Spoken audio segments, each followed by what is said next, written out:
है ना, ज्ञानशील एकता दरअसल ये है अज्ञान अश्लील अराजकता। और यह बात जो है मैं आपको उदाहरण के साथ दे सकता हूं। और साल भर 2 साल की बात तो छोड़ दीजिए, पिछले 1 महीने में जो है जितनी गुंडागर्दी और वायलेंस की घटनाएं एबीवीपी के लोगों ने की है, यह बहुत ही शर्मनाक है।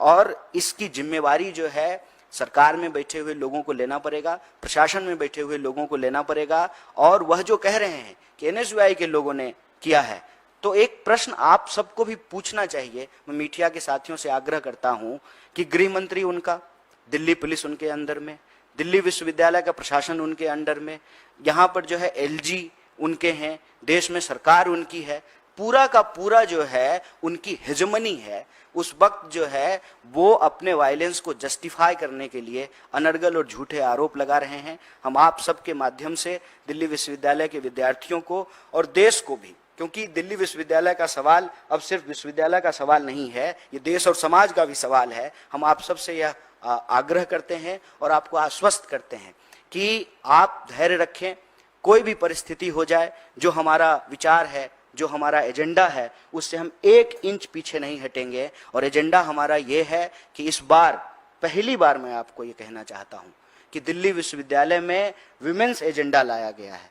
और उस एजेंडे की सबसे खास बात यह है कि महीने के 2 दिन, कम से कम 2 दिन जो मेंस्ट्रुअल लीव की बात की जा रही है, और इसको लेकर के दिल्ली विश्वविद्यालय की लड़कियों ने जिस तरीके से रिस्पॉन्ड किया है। खास बात यह है कि जब हमारे कैंपेनर कैंपेनिंग कर रहे हैं तो महिला शिक्षिका आकर के कहती हैं कि हमारे लिए तुम लोग क्यों नहीं कर रहे हो।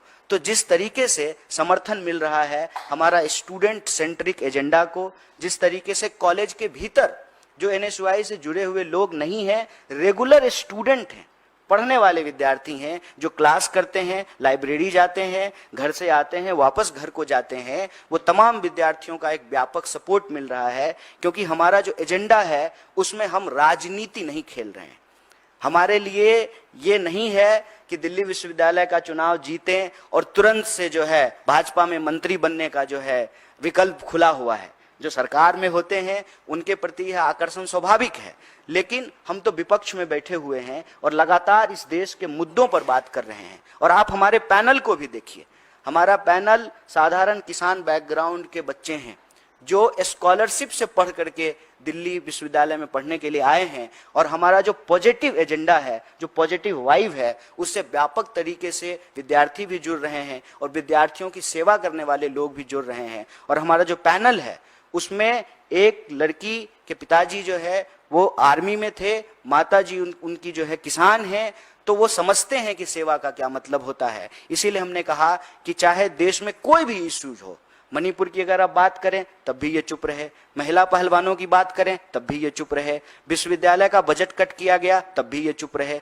हर साल जो डूसू का बजट था उसका क्या हुआ, दिल्ली विश्वविद्यालय ने उस बजट को क्या किया, उस पर भी ये चुप हैं। और जब चुनाव नजदीक आ गया है, इनको लगता है कि हम हार जाएंगे और सरकार में जो बैठे हुए लोग हैं उनके सामने एबीवीपी के जो नेता हैं उनकी इज्जत जो है वो दांव पे लगी हुई है। तो जो उनका असली कैरेक्टर है ना, कहते हैं ना कि परीक्षा के वक्त लोगों का असली चरित्र बाहर निकल जाता है, तो ये जो ज्ञानशील एकता का दावा करने वाले हैं उनकी अज्ञानता, अश्लीलता और अराजकता सामने आ गई है। क्यों? क्योंकि उनके सामने एक डेमोक्रेटिक पैनल है, जो पैनल इस बात को सुनिश्चित करने की कोशिश कर रहा है कि चुनाव का परिणाम चाहे जो भी हो, हम विद्यार्थियों के लिए जैसे सतत लड़ते रहे हैं हम आगे भी लड़ते रहेंगे।